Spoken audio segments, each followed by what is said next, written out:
majina yameandikwa katika kitambulisho changu cha kitaifa. Naam.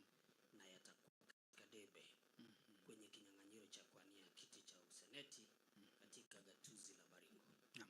Shukrani sana. Fanya shughuli gani ndugu Tobole? Katika taaluma mimi ni mwalimu. Naam. Mwalimu wa shule ya upili. Naam. Mwalimu wa Kiswahili. Naam. Na somo la historia. Naam. Naam. Kwa hivyo lugha hiyo yaipenda sana hii ya Kiswahili. Naam. Hapa tutumie lugha ya Kiswahili, sio? Tutumie lugha zote. Naam. Mimi ni kereketwa Kiswahili. Naam. Lakini Kiingereza kikitumika basi tutakimanya tu, manake ni lugha zote mbili. Tutazamia pamoja. Unajua Kiswahili ni tafsiri ya Kiingereza. Naam, asante sana. Naam, kwa hiyo asante. Ukipendelea tutumie Kiswahili. Naam. Utakuwa umemrusha samaki kwenye maji. Itakuwa vema. Asante sana. Asante sana.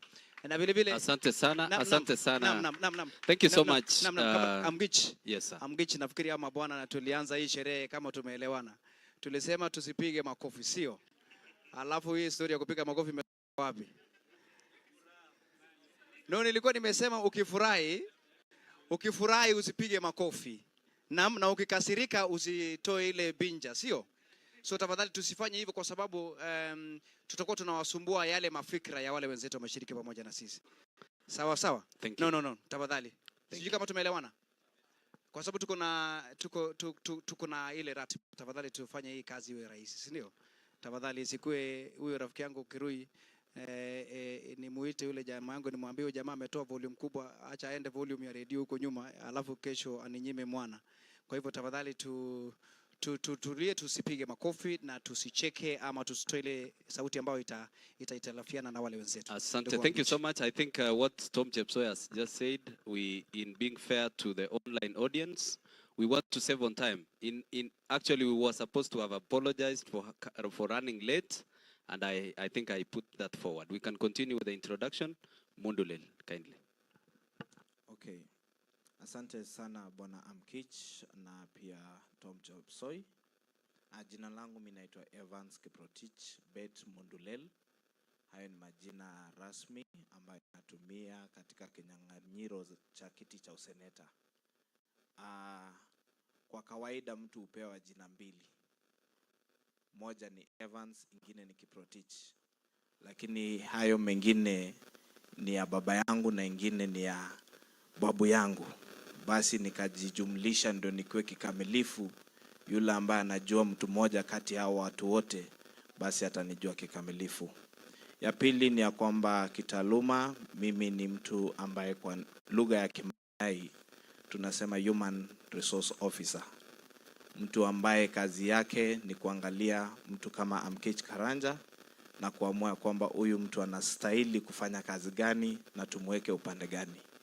Basi nafikiri hiyo ndio taaluma yangu ambayo nimeifanya, lakini sana sana napenda kutumikia wananchi kwa njia ya kuwasaidia kupata yale ambayo wanatarajia kwa maisha yao, na pia kuona ya kwamba wale watu wote ambayo unawaongoza kwa maneno ya uongozi wanafanikiwa.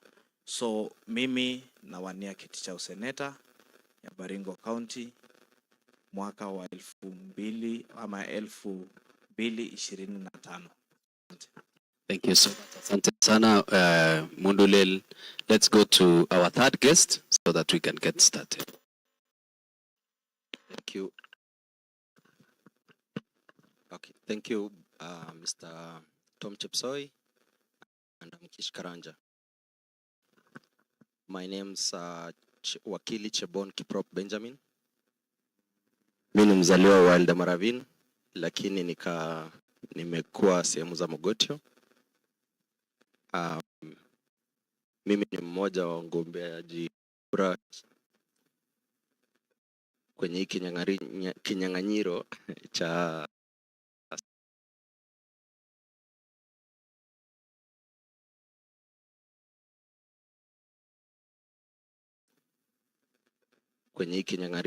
kinyang'anyiro cha seneti in the upcoming by election.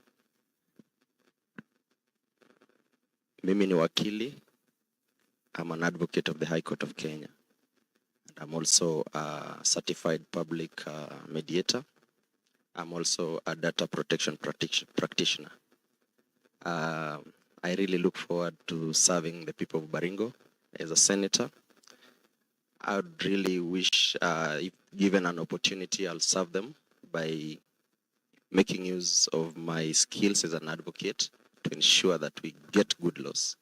And also we oversight the Senate, we oversight the county and ensure that all the resources that belongs to this county are utilized well. Sure. Thank you. Thank you.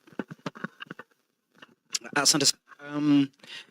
Kabla tujaenda maswali ambayo tumetayarisha na ndugu yangu wa Mgich, ningependa tu kuwajulisha wale wenzetu ambao wanatufuatia moja kwa moja kwamba tuliwakaribisha wale wenzetu 12 kwenye mdahalo huu, na wale wenzetu ambao wamefika kwa sasa ni hao waheshimiwa watatu, na kama ndugu yangu alivyosema hapo awali, tulimkaribisha mheshimiwa Wycliffe Tobolei, tulimkaribisha ndugu Evans Mundulel, tulimkaribisha wakili na vile vile tulikaribisha Joseph Cherutoi, tulimkaribisha Silas Tochim, tulimkaribisha Ruben Chepsongol, tulimkaribisha Isaiah Krikmet,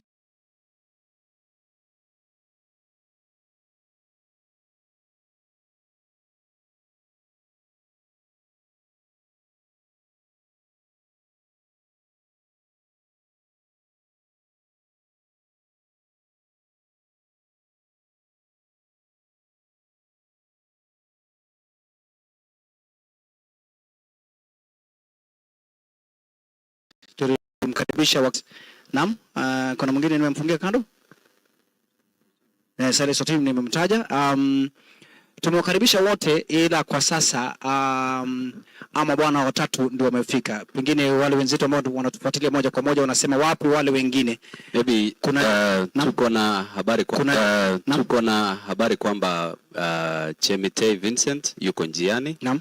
Is running late, but we hope he'll be able to catch up as we continue. Sure.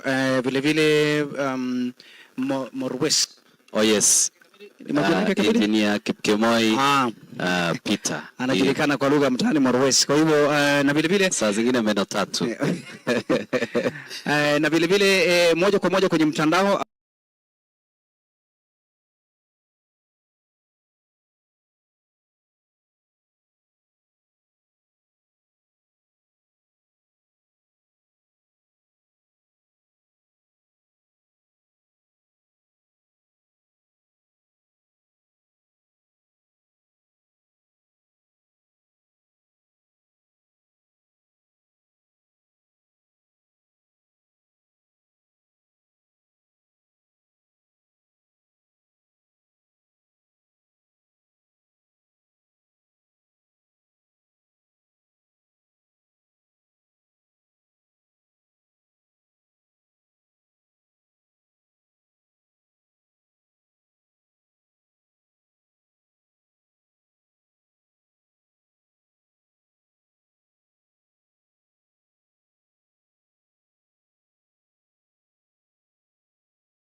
tofauti Kenya mzima, na kuna yale maendeleo ama hatua ambayo nimeona ya kwamba kaunti zingine zimechukua ambayo sisi kama watu wa Baringo hatujachukua. Naam. Nikakuwa mtu ambaye tunaita influencer, online influencer, kujaribu kufanya oversight kwa kaunti yetu, kuona ya kwamba viongozi wanafanya lile jambo ambalo linastahili. Naam. Lakini ikafika wakati nikaona ya kwamba saa zingine si impactful kufanya hii maneno ukiwa nje. Nikajitolea nikasema ya kwamba nitawania kiti cha useneta ili nifanye yale maneno ambayo ninaona yanastahili kufanywa kwa county, vile oversight ambayo ni ya muhimu sana nikiwa seneta. Kama si unajua, ukiwa wewe ni raia wa kawaida unaweza kosa kufanya oversight vile inafaa ama kufanya representation vile inafaa. Basi kwa kifupi ninaweza sema msukumo ambao uko kwa roho yangu ni kutumikia wananchi wa Baringo, kukuwa kiongozi ambaye atasimamia Baringo inyoroke, ndio vizazi vijazo ziweze kupata county ambayo inaenda mbele kwa njia ambayo inafaa. Basi msukumo wangu kwa sababu ya wananchi wa Baringo na upendo ambao niko nao watu wa Baringo, na tunasemanga kwa lugha ya Kimombo, they call it Baringo, we call it home. Basi lazima niwanie ili tunyoroshe maneno ya Baringo iende mbele. Asante sana. Rokedi. Thank you.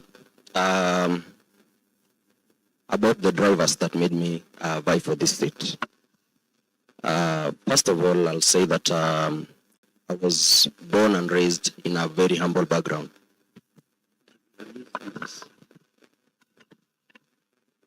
Thank you. At least, can we have an... Okay. Thank you, that's okay. I was born and raised in a very humble background.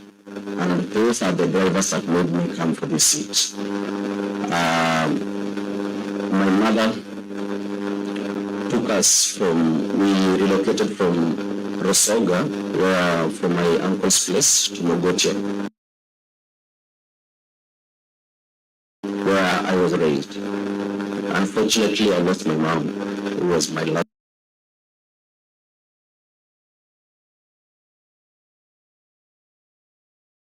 surviving parents when I was 15 years. And that's when the community came in. We did a lot of fundraising for me to study. And I went through hell in my career, in my studies.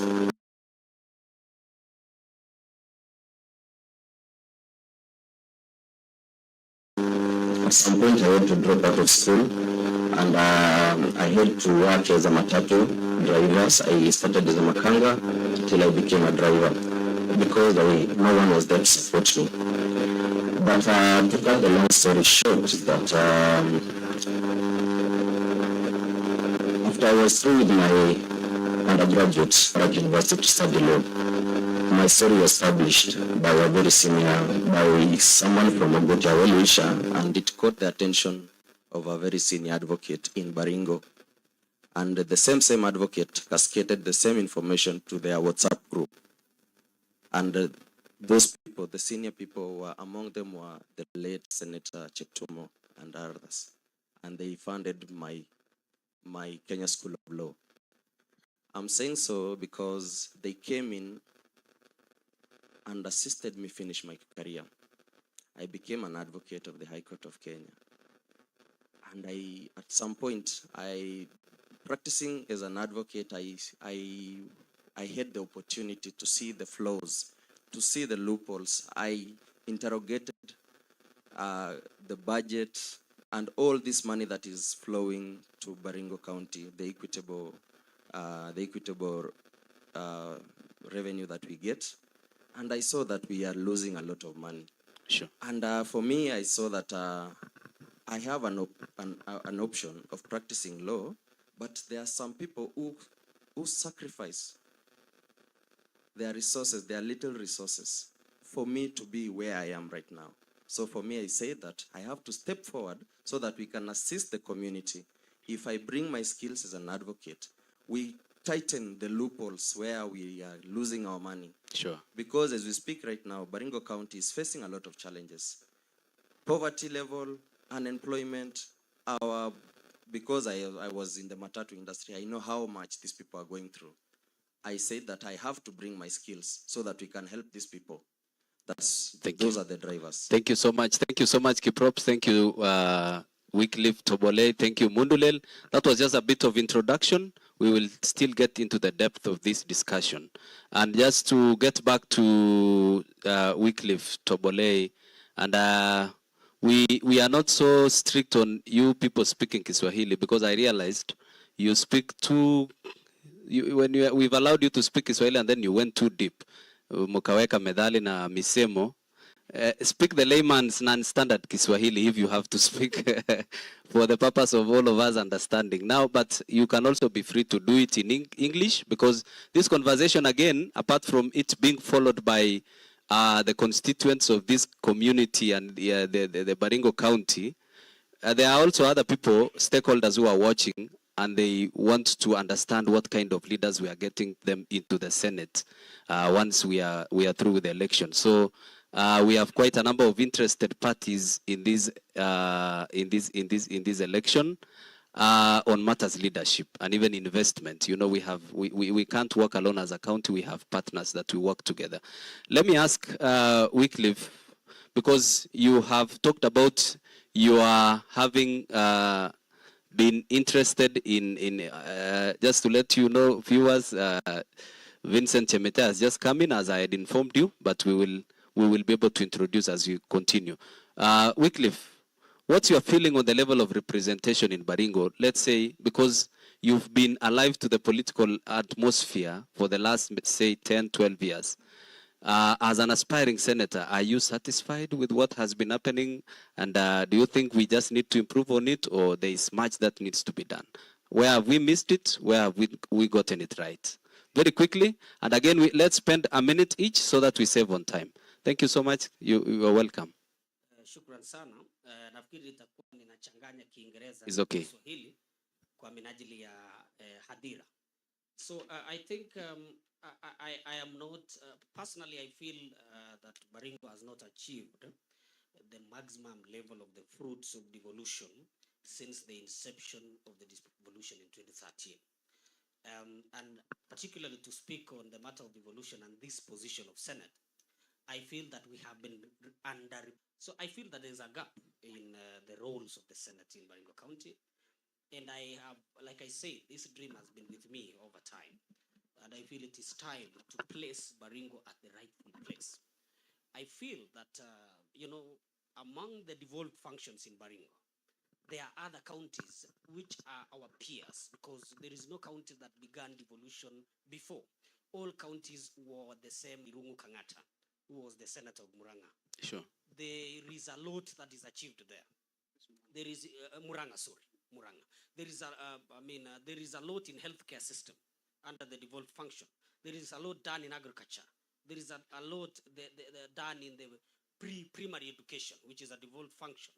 You realize that even early childhood schools are well developed in such counties. You realize that teachers in primary education, the kindergarten, are well paid in those counties. So I feel I need to step up the position of county, place Baringo at the par, to be the same with other counties, to put the standards of performance of a senator at the best level. Maybe just to get us straight on that, you can be specific on maybe 2 items that run across your mind. Maybe just pick 1 or 2 in Baringo that you think, because you say we began at the same level and then we are not at par with most of the counties. So where are we lagging behind? Why are we not the same?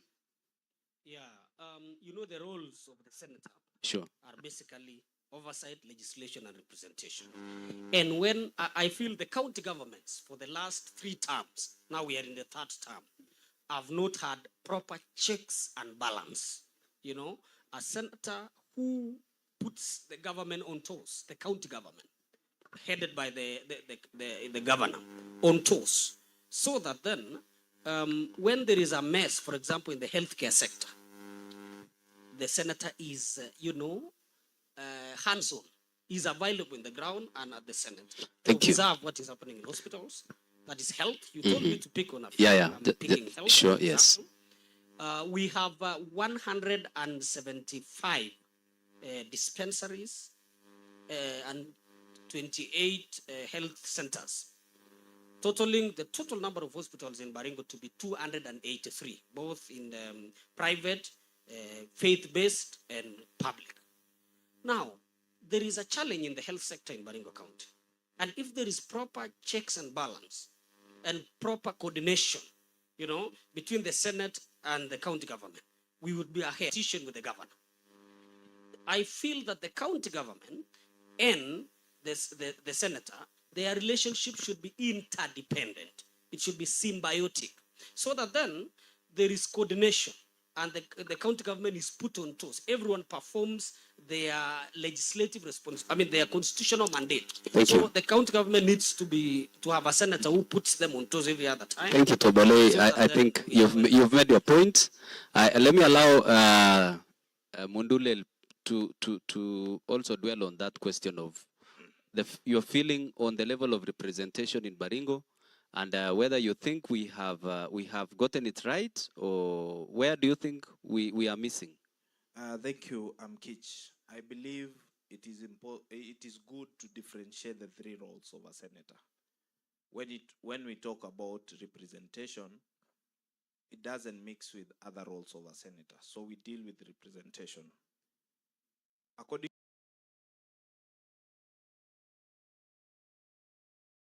to me, representation is a two-way traffic matter.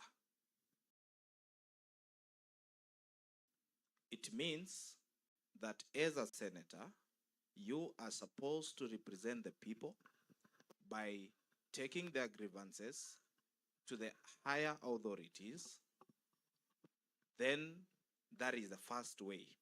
The second way is listening to the higher authorities and come and inform the electorates or the people what is happening. So it is a two-way traffic.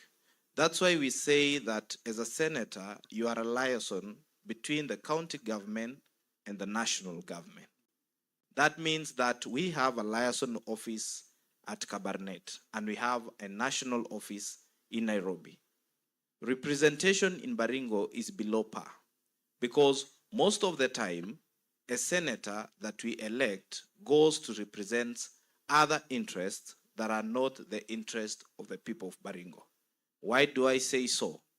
For example, if we are electing a senator to go and help someone else, in quotes, to achieve their agenda, that is not representing our interest as the people of Baringo. But when we elect a senator to go and represent the people, for example, this area, it's around Loboi, that they don't have water. A senator may not bring water per se because that is not part of the roles of a senator, but will hear the grievances to the national government to come and do something about it. Will look at the county government and ask the county government, why have you not worked on this? So I believe that we have not, since 2013, gotten a senator who truly reflects the wishes of the people, the interest of the people, and has the people's interest at heart. So I believe when I become the senator, I would like to be what I used to call in campus when I was a secretary general, I was called the student's mouthpiece. The work of a mouthpiece is to project a minimum voice to be heard by the other party. So I would like to project the voices of the people of Baringo as their representative to the national government, to other higher authorities, as well as bring information from the top to the people of Baringo so that they can understand what is going on. Thank you, Mundule. Let's move to Kiprop Chebon before I allow Tom Chepsoi to introduce the Senate aspirant who has just come in. Thank you so much. On my part, you asked me to give my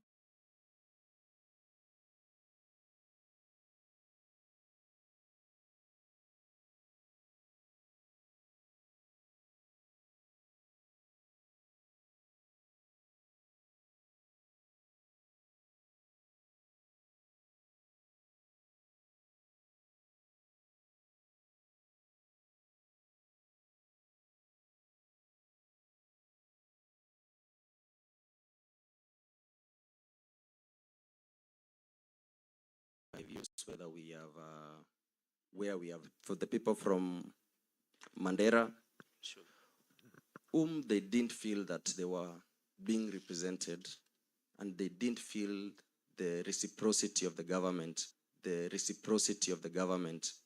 The government was very far from them. In fact, for most of them, when people moved from their places to Nairobi, they said, Salamia Kenya. Yes, so devolution came in so that it can bridge the gap. Sure. So that the government can be closer to the people. Yes. So for us, I feel like we are yet to be there. Our people, at this age, 13 years after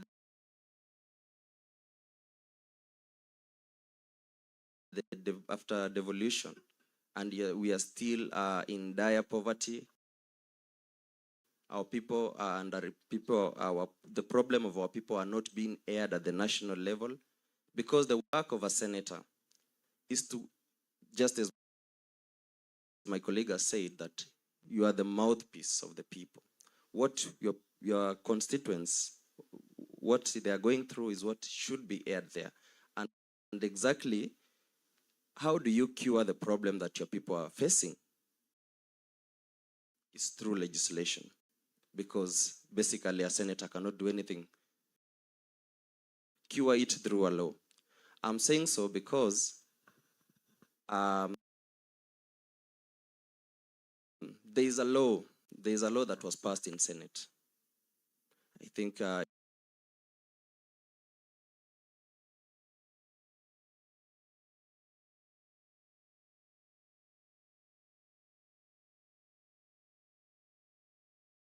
it was passed in Senate on 5th December 2024. And this is the Public Transport Motorcycle Regulation Bill 2024. And the bill, given a chance, I would expound on that, because the senators, those people who passed the bill, it is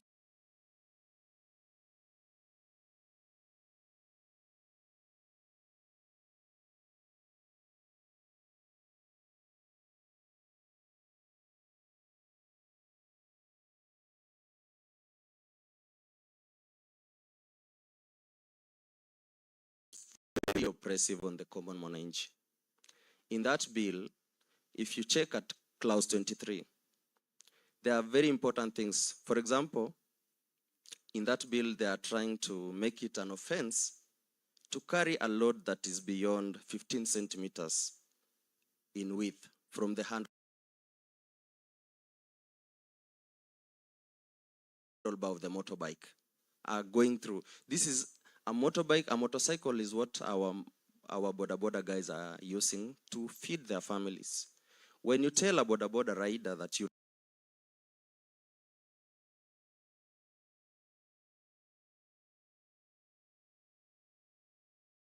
will not carry a load that is beyond 15 centimeters. You know 15 centimeters ni ile ruler ya set. Na 15 centimeters ni ile ruler ya set. Na sisi hapa kwetu tuna pikipiki. Aya, ukisema kwa hiyo the same clause. Aya, ukisema kwa hiyo the same clause inasema kuwa mtu wa bodaboda hafai kubeba mzigo zaidi ya 50 kilos. Inamaanisha kuwa mtu hafai kubeba zaidi ya gunia moja ya simiti. So it places us in a different situation. It means that these people are no longer representing us on the national level. Ukiangalia kuna mzigo wanasema kuwa hufai kubeba mzigo beyond 2 meters from the ground. Sisi watu wetu wanabeba kabat na nini? Si ni pikipiki. makaa tunabeba na nini? So for me, I Yeah, feel sure. like we have forgotten the constituents at home. Thank you. And these people are going to represent a different agenda. They are pushing other people's interests. So for me, I feel as an advocate, given a chance, I would be relating, I'll sync whatever is going on at the ground and also on the top level. Thank you. Thank you. so Thank you, much. Chebon. Thank you, gentlemen. I think we have done a bit of that. And I want to take you back to my co-host, Chepsoi, because as you are aware, we were expecting 12 people, Yes. and we only have 4. Yeah. You know, there were rumors of maybe meetings along in some Consensus. places in Nairobi. We are not sure. You know, we've been in the village, Story ni mingi. so I don't know. The gentleman who's just come in, Yeah. maybe he has also escaped the consensus meeting or something. Maybe he will tell us. Sana sana mkicha, sana tena mkicha. I want to introduce ndugu Chemitei Kiprono to introduce himself and of course because tulikuwa tumechukua awamu ya maswali, maybe introduce yourself, utuambiwe nani, unafanya wapi, na vile vile ni nini kusukuma uwe kwenye kinyang'anyiro hichi cha Senate. Karibu sana. Okay, thank you, my good friend Chepsoi and Kich Karanja. First and foremost, my name is Vincent Kiprono Arab Chemitei. I come from a place called Kabel in Mochongoi. But initially I was born in Olkokwe, a place called Sinende. That is where I was born. But currently I live in Mochongoi. Before maybe I proceed, let me apologize for maybe not getting here on time. I was expecting myself to be here at exactly the time you had given us. But due to some reasons, I was in a place called Muchukwa. I had a football tournament with my fellow youth. So that is why I've We will surcharge you for that. We'll put some cost out of it. With due respect, I apologize. All right. I hope so you will allow me to. Okay. Maybe secondly, I'm contesting for senatorial position in Baringo County. And Article 96 of the Constitution, it clearly gives us the roles of a senator. And one, that is legislation. Secondly, representation. And maybe that one is oversight. And roles of a senator, the very important.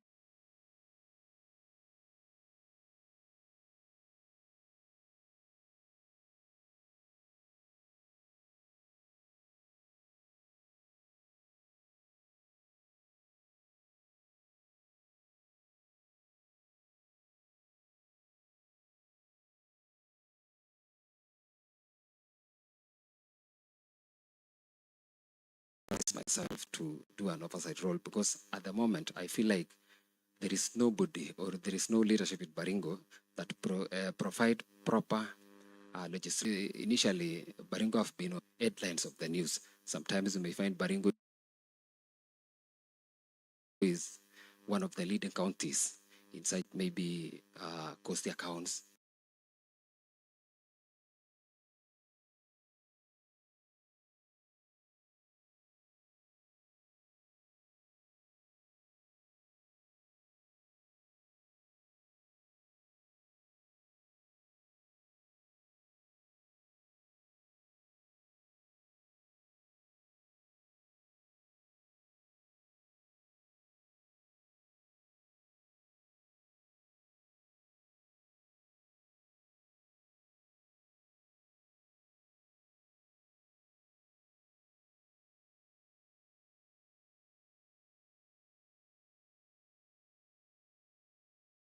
Governor has been summoned in Nairobi.